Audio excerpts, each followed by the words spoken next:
Bună, dragii mei, și bine v-am regăsit în bucătăria mea.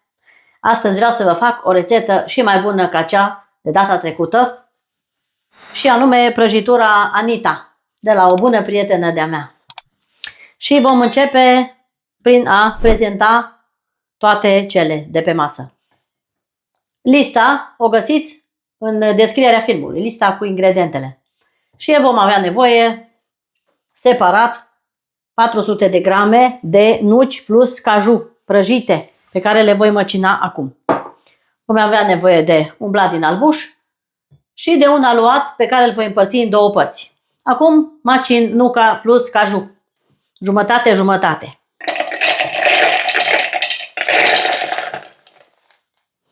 Prăjitura perfectă pentru sărbătorile care urmează. O să vedeți de ce. O să macin nuca și caju, pe care o voi pune într-un alt bol curat.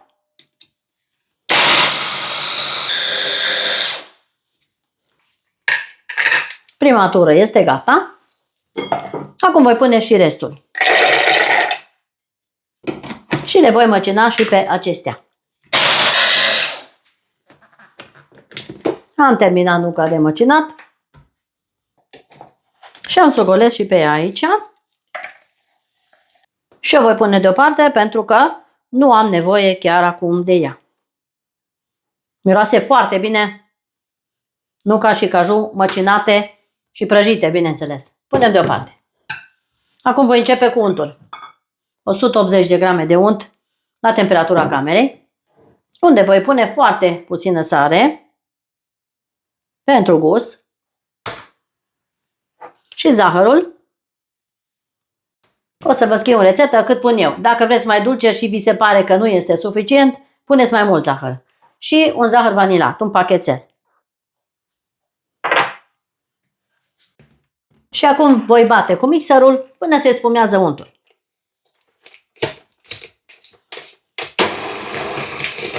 Să fie foarte bine încorporat zahărul cu untul. Am mixat bine untul. Voi adăuga gălbenușurile, toate odată, 4 gălbenușuri, și mixez în continuare până încorporez gălbenușul cu toate celelalte. Trecem la următorul. Urmează smântâna.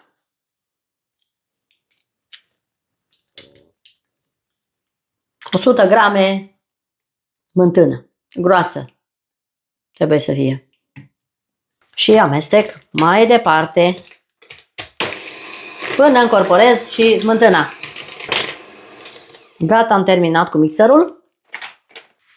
Trecem la pasul următor. Adăugăm din făină. Nu o pun toată. Eu am 450, 500, așa, dar pun cât cuprinde și vă spun la sfârșit cât am pus eu.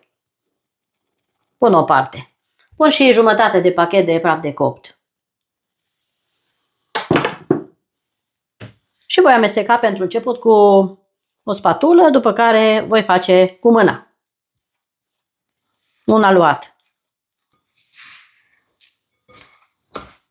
Făina întotdeauna se adaugă puțin câte puțin, pentru că dacă sunt ouăle mai mici, trebuie mai puțină făină, dacă nu, trebuie mai multă făină.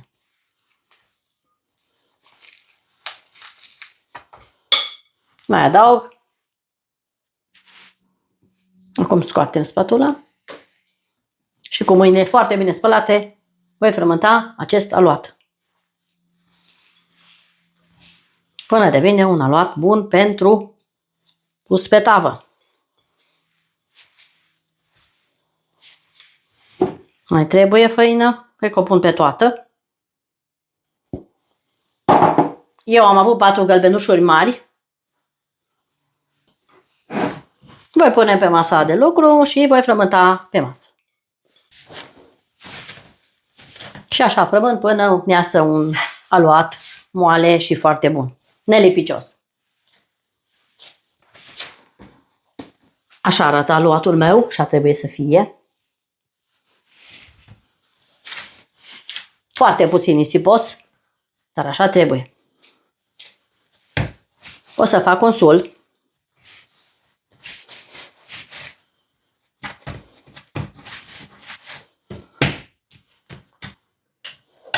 Și tai jumătate din aluat, îl împărțim în două părți egale.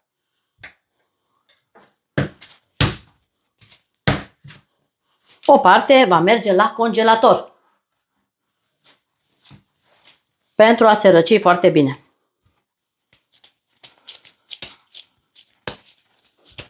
Pentru că o să-mi trebuiască mai târziu.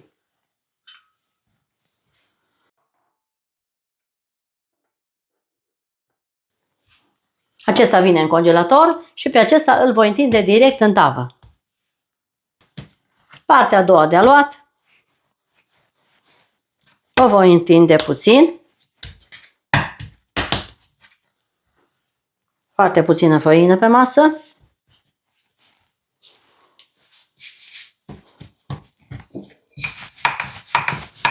De mărimea tăvii trebuie să fie. Puneți puțină făină pentru că este foarte nisipos. Să nu se rupă. Acum îl voi transfera în tavă pe hârtia de cop.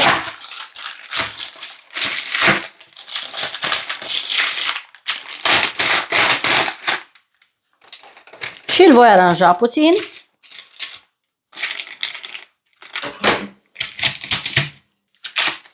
Tăiem surplusul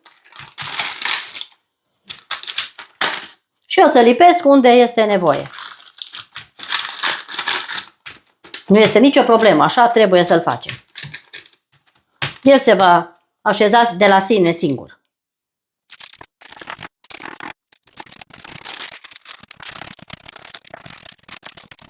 Așa arată foaia din tavă. Voi înțepa din loc în loc cu furculița. Iar acum îl voi pune la frigider până când o să bat bezeaua mea. Până se odihnește la frigider aluatul, o să bat bezea.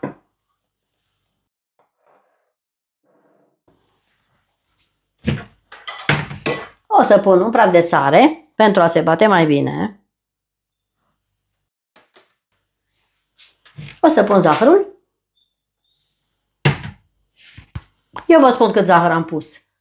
Dacă doriți mai dulce, puneți mai mult zahăr. Și bat foarte bine spumă 4 albușuri. Ingredientele trebuie să le aveți toate la temperatura camerei.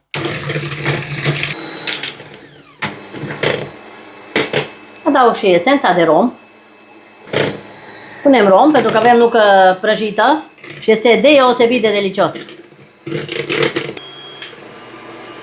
Încingem cuptorul la 180 de grade Celsius ca să fie bine încins până bate noi toate astea.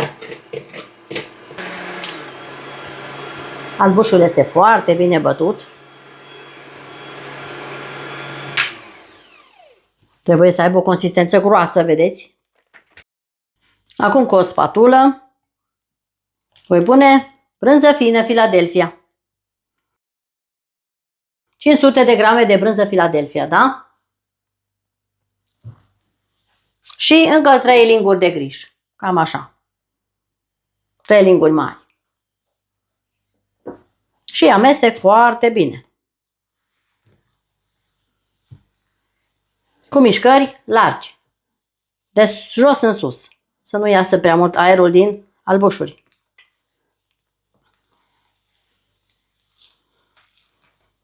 Și o să vedeți și de această dată o prăjitură minunată.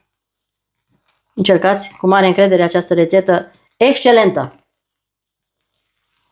Probată și testată. Adică este ceva minunat. Probabil că n-ați mai făcut. Scrieți în comentarii dacă ați făcut asemenea prăjitură. Brânză, nucă prăjită, aluat ras deasupra, aluat de desubt și bezea din albuș peste nucă. Scrieți dacă ați făcut așa ceva. Dacă nu, să faceți.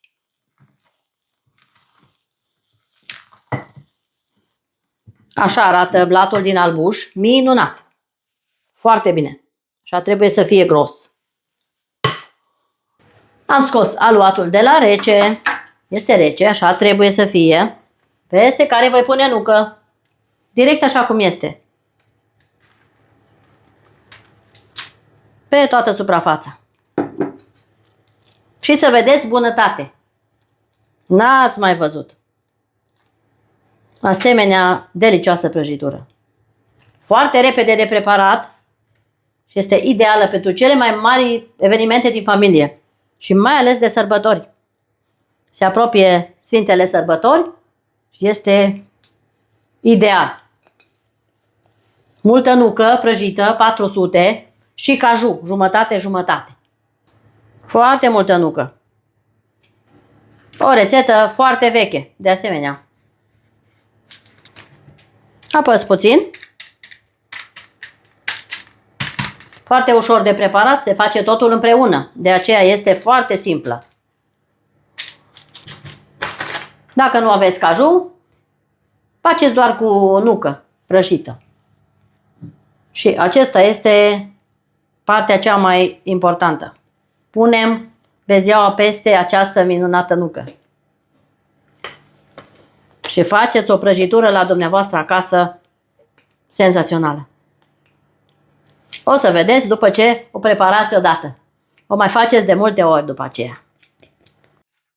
Acum nivelez pe toată suprafața fără să deplasez prea mult nuca de la locul ei.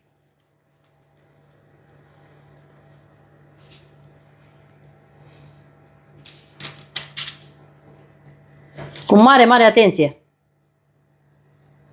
Să nu stricăm ceva.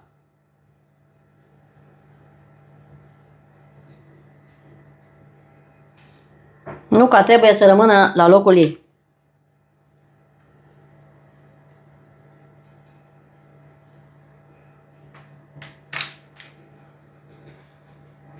Până întind eu albușul peste nucă, dumneavoastră abonați-vă, dați un like, distribuiți cu prietenii să vadă această minunăție. Perfect. Ceea ce îmi doresc. Am nivelat foarte bine. Acum voi pune cu răzătoarea mare restul de aluat peste albuș.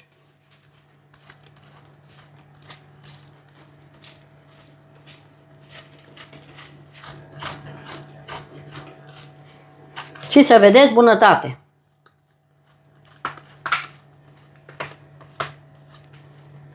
V-am dat o idee de sărbători. Ce să faceți repede și delicios. Mai ușor nu se poate. Poate să o facă oricine.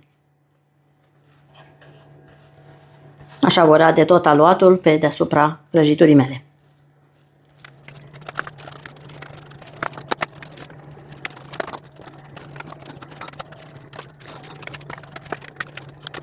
Am ras tot aluatul, așa trebuie să arate, exact așa.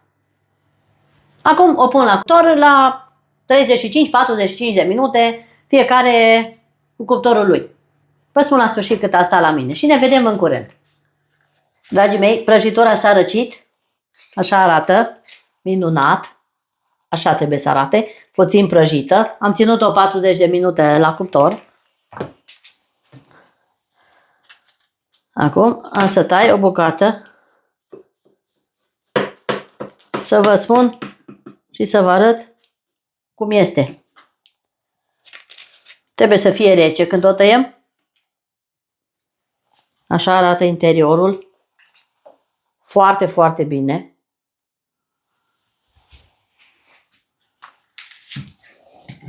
O să gust o bucată să văd cum e. Senzațională. Încercați rețeta.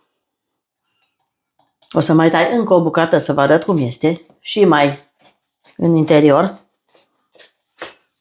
Nu ezitați să faceți această rețetă. Aveți toate ingredientele în descrierea filmului. Uitați aici, excepțională prăjitură, brânză, nucă, o combinație perfectă. Așa arată. Încercați cu mare încredere. Super clasă. Și de data aceasta foarte bine executat. Vă mulțumesc foarte mult pentru atenție și până data viitoare rămâneți nerăbdători pentru ceea ce urmează. Vă pup și vă doresc toate cele bune. La revedere!